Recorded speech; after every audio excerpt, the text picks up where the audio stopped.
Bonjour à tous, bienvenue dans votre bulle de découverte, le petit salon. Le cinéma, c'est bien plus que des images sur un écran, c'est une école de vie, de patience et de créativité. Et justement, une initiative a fait grand bruit en ce moment dans le milieu estudiantin, le Student Film Lab. Ce fameux laboratoire qui donne la parole et la caméra à la nouvelle génération. Les inscriptions sont désormais closes, le tri est lancé et l'aventure entre dans sa phase la plus concrète. Pour nous parler de ce qui attend les candidats et de la magie qui va s'opérer, j'ai le plaisir de recevoir le coordonnateur de ce projet. Il s'appelle Terence. Bonjour Terence. Bonjour Merveille. Bienvenue dans le petit salon. Merci, c'est un plaisir de me retrouver dans ce décor emblématique du petit salon qui annonce déjà les fêtes de fin d'année. Bonne fête de fin d'année à vous. Merci beaucoup et c'est un plaisir pour nous de te recevoir aussi. Première question pour démarrer cette émission. Quel est l'objectif de ce projet que tu as lancé? Alors, faut dire que le Student Film Lab est un programme éducatif et l'objectif est de révéler des talents issus de nos écoles, centres de formation et universités qui forment en audiovisuel et en cinéma, de les outiller, de les former au moins de masterclass, d'ateliers de formation, de révéler leurs talents et de les mettre en relation également avec des professionnels du monde de l'audiovisuel et du cinéma. Et à long terme, je vais dire que l'objectif global, c'est de pouvoir créer une nouvelle génération ou mettre en place une nouvelle génération de réalisateurs formés, outillés, disciplinés et prêts à pouvoir relever les défis locaux du cinéma et à pouvoir faire également briller le nom du Bénin, faire briller également nos histoires, nos réalités sur le toit du monde. Ok, et pour déjà, tu entres dans la phase active de ce projet. Et une fois que les films seront tournés et soumis, sur quoi portera l'évaluation? Alors, l'évaluation se portera déjà sur la qualité technique des films qui ont été soumis, sur la force du récit, sur la force de la mise en scène, sur le jeu d'acteurs, sur la créativité également des porteurs des projets soumis. Donc, en général, tu seras vraiment concentré sur les techniques Oui. de prise de vue, de prise de son. Oui, sur déjà l'histoire, parce qu'il faut rappeler en fait que les thématiques sont communes. Les candidats au cours des étapes éliminatoires reçoivent les mêmes thèmes sur lesquels ils doivent faire des films. Et donc, ce que nous recherchons beaucoup plus, c'est la force des récits, c'est l'originalité des histoires, c'est comment est-ce que les candidats arrivent à mettre leur créativité au service en fait de l'histoire, comment est-ce qu'ils arrivent à raconter ça à travers l'image, à travers le son, à travers le montage également, qui est une branche essentielle du processus de création. Quand le montage est raté, c'est que ça change complètement le sens du film. Alors, effectivement, parce que le montage est une partie essentielle. Un film se raconte, comme on a l'habitude si bien de le dire, à trois étapes. Au niveau de l'écriture, au niveau du tournage également, il se raconte avec la créativité, la vision également du réalisateur. Et même au montage également, le film prend encore une nouvelle vie. Et le film est rehaussé également à cette étape-là. Donc, c'est une étape vraiment importante dans le processus de création. D'accord. Donc, si on doit parler d'un film qui est réussi dans ce cadre, c'est qu'on doit miser sur l'originalité. Oui. Donc, c'est un critère non négociable. Non négociable, oui. L'originalité, la créativité. D'accord. Et en tant que coordonnateur des activités, comment est-ce que ces équipes seront encadrées? Alors, ces équipes seront encadrées par des professionnels qui ont accepté de nous accompagner. Ce sont essentiellement des réalisateurs confirmés, des producteurs, des gestionnaires de production, des scénaristes, des professionnels, des aînés qui ont quand même une connaissance parfaite de la chose et qui mettent de façon gratuite, de façon bénévole à disposition des talents, leurs différentes compétences et qui les aident de bout en bout à avancer en fait dans ce programme éducatif. Donc ce sera un mentoring, il y aura des mentors qui vont accompagner ces candidats-là. Oui, il y a des mentors qui vont les accompagner. Et au-delà de ça, il y a des ateliers de formation et il y a des masterclass, dont la première est déjà prévue pour le 14 janvier avec une invitée qui nous vient du Cameroun, qui est scénariste et elle est actrice, Amélie Bengono, qui va venir également lors d'une séance le 14 janvier à l'ISMA à 15h partager également ces expériences avec que ce soit les candidats, que ce soit les jeunes, que ce soit tous les cinéphiles qui sont passionnés d'apprentissage, passionnés de découverte. D'accord. Et là, nous ne sommes plus à la phase de l'inscription. Des films sont en train d'être, des projets sont en train d'être retenus.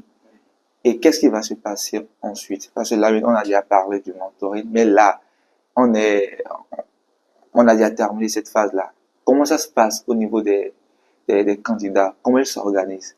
Alors, dans quelques jours, l'annonce officielle des candidats sélectionnés, parce qu'il faut déjà le rappeler, nous avons reçu près d'une soixantaine de candidatures qui nous venaient essentiellement du Bénin, du Burkina, du Togo, de la Côte d'Ivoire, et qui nous venaient également des écoles également de format, des écoles de cinéma.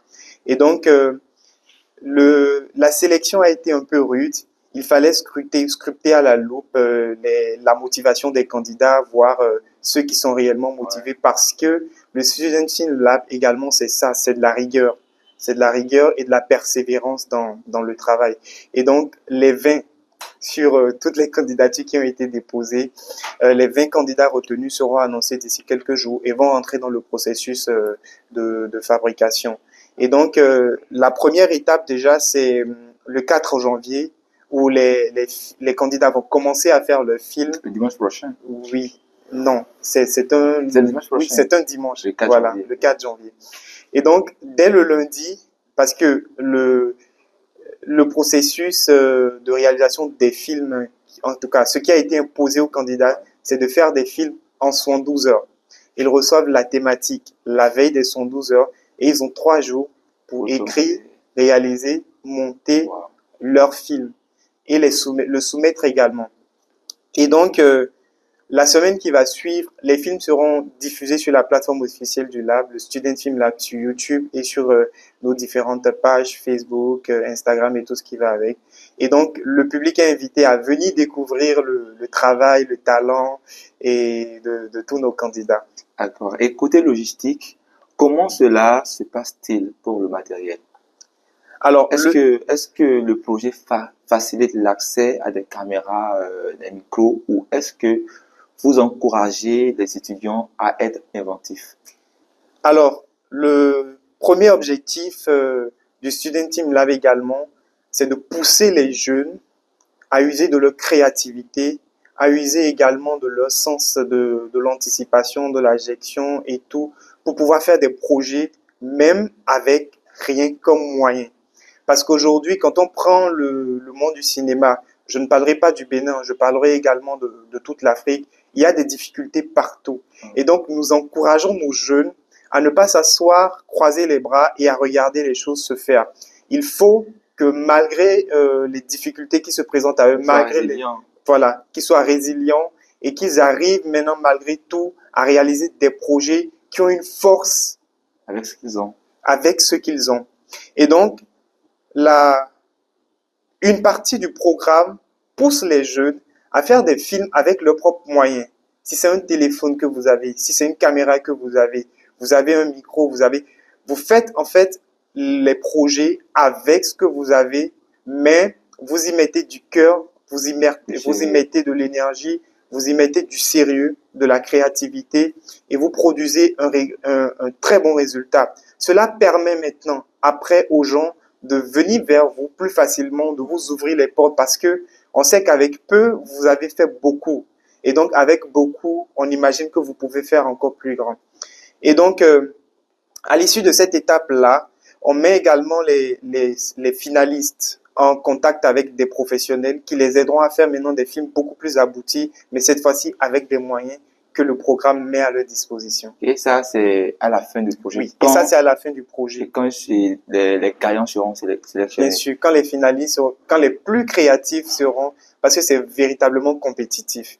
Et donc, quand les plus créatifs seront retenus, on les aide maintenant. Ils entrent déjà dans un labo, dans une résidence artistique où des professionnels les attendent et les aideront de bout en bout à pouvoir aller travailler sur des projets beaucoup plus aboutis et avoir un résultat professionnel.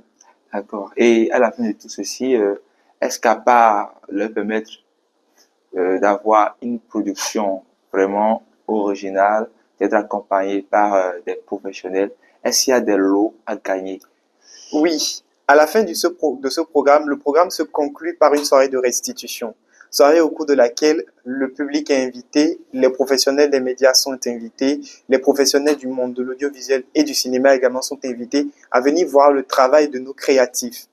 Et au cours de cette soirée, il y a des distinctions qui sont remises aux candidats les plus méritants, aux candidats qui ont fait preuve de résilience et qui ont travaillé vraiment depuis le début du programme jusqu'à cette étape finale. Et là, disons que c'est la phase pour clôturer, en fait, pour Bien mettre sûr, fin à au ce programme. laboratoire. Maintenant, est-ce qu'il y a, quelle est la perspective pour ces finalistes-là? Quelle est la perspective qui est prévue pour eux? Est-ce qu'ils seront retenus ou bien est-ce que leur talent sera déniché disons, des personnes qui sont réellement dans la production de films? Je ne sais pas comment ça se passe pour leur avenir. Alors, le programme permet de mettre la lumière sur les talents que nous avons, comme je l'ai dit, dans nos écoles, dans nos centres de formation, ou des talents qui ne sont pas forcément dans les écoles, mais qui ont quand même le désir de pouvoir grandir, de pouvoir avancer en fait dans ce milieu-là. Et donc, des repérages seront forcément faits. Ce programme permet déjà de mettre ces candidats-là en relation déjà avec des professionnels et ça favorise en fait la création de nouveaux projets, Ouais. ça leur ouvre également des portes professionnelles, ça leur permet maintenant de pouvoir déjà s'évaluer, évaluer déjà leur niveau actuel et maintenant de se projeter dans 1, 2, 3, 4, 5 années. Ça leur permet de progresser beaucoup plus. Et comme je l'ai dit, à la fin du programme, d'ici 3, 4, 5 années, on souhaiterait vraiment avoir une génération de cinéastes beaucoup plus outillés et prêtes à pouvoir raconter des histoires vraiment impactantes, avec bien structurées déjà, avec toutes les exigences des films professionnels. D'accord. Et nous sommes bientôt à la fin de cette émission. Est-ce que vous avez quelque chose à dire de plus pour permettre à ces personnes qui se sont déjà inscrites et qui attendent être sélectionnées et les personnes qui souhaiteraient participer à ce projet pour les fois à venir? Alors déjà, c'est d'inviter le public, les cinéphiles, les non-cinéphiles, les curieux, ceux qui souhaiteraient découvrir ce que c'est que le cinéma, déjà les inviter à toutes nos activités. Nous avons des canaux officiels, le compte Facebook Student Film Lab, Instagram Student Film Lab, YouTube également Student Film Lab. Les inviter déjà à nous suivre et à participer activement à toutes nos activités, toutes nos rencontres. Et à tous les candidats qui seront sélectionnés, c'est de leur dire euh, de faire preuve de beaucoup de courage. C'est pas du tout facile, c'est compétitif, de faire preuve de beaucoup de résilience, beaucoup de sérieux, euh, d'être très créatif, de d'oser, parce que c'est en osant qu'on arrive à faire de grandes choses. D'accord. Il y a une partie qu'on a peut-être omise. Euh, Dans ce creuset de personnes qui se sont inscrites, il y aura disons, des personnes qui sont dans le domaine de l'audiovisuel. Il y a des personnes qui ne sont pas dans le domaine de l'audiovisuel, qui sont juste passionnées. Est-ce que ces personnes seront notées de la même manière? Puisque les personnes qui sont déjà dedans ont une idée de ce qu'ils doivent faire, des techniques qu'ils doivent utiliser. Mais pour des personnes qui ne connaissent rien du domaine, mais qui ont envie de participer, se sont inscrits. Parce que le projet donne également la possibilité aux personnes qui ne sont pas dans le domaine, mais parce qu'ils sont passionnés, peuvent participer au projet. Des personnes comme ça, tu vois, ils sont encore au collège, ils sont pas dans le domaine, mais ils ont envie de participer. Même si je ne parle pas il y a d'autres personnes qui aimeraient s'inscrire dans le cadre de projet dans le but d'avoir plus d'opportunités dans le futur, tu vois. Et eux, ils ne connaissent rien. Tu me disais que dans l'équipe, il y aura des cadreurs, il y aura des personnes.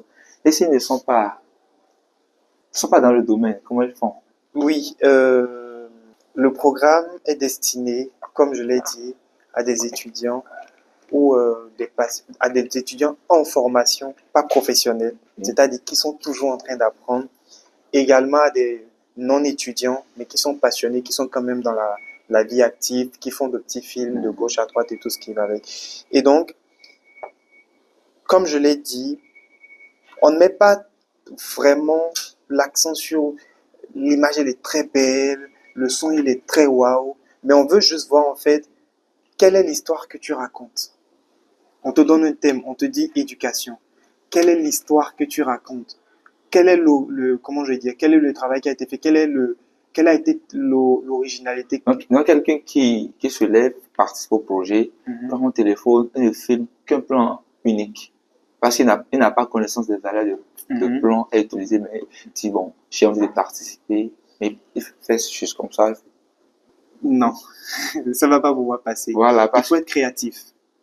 Il faut être créatif. En fait, on ne demande pas forcément aux jeunes de faire des plans corrects, des trucs waouh, des trucs qu'on voit à la télé, non. Mais c'est juste d'être créatif.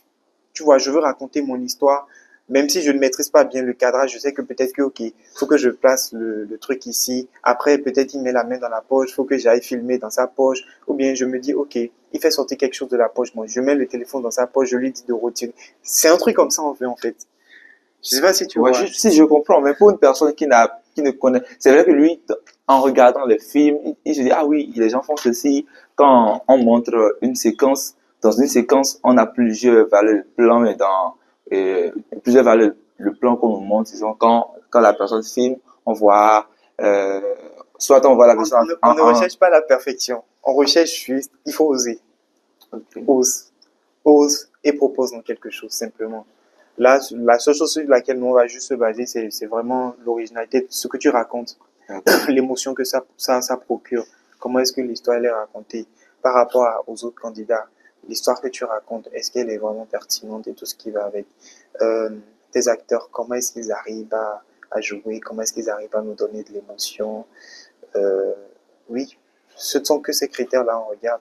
Et c'est pour cela qu'il y a à la fin une phase de résidence artistique qui permet maintenant à des professionnels de pouvoir corriger tous les tas que chacun des candidats a et de les accompagner, de les orienter, de leur dire ok, on va faire ça sera meilleur avec ce qu'on a vu de ton parcours, il te manque ça, fais ça. Je sais pas si tu comprends, c'est vraiment de l'accompagnement. Mais pour le début, on veut juste voir en fait de quoi tu es capable. Je comprends que les personnes qui sont dans le domaine auront plus d'avantages que des personnes qui, et parce qu'ils sont passionnés, veulent essayer.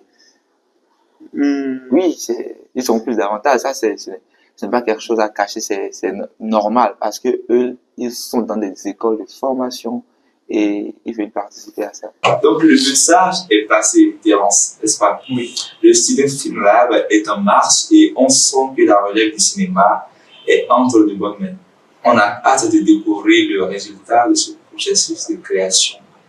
Merci d'être venu nous partager ta passion et les détails de ce projet dans le petit salon.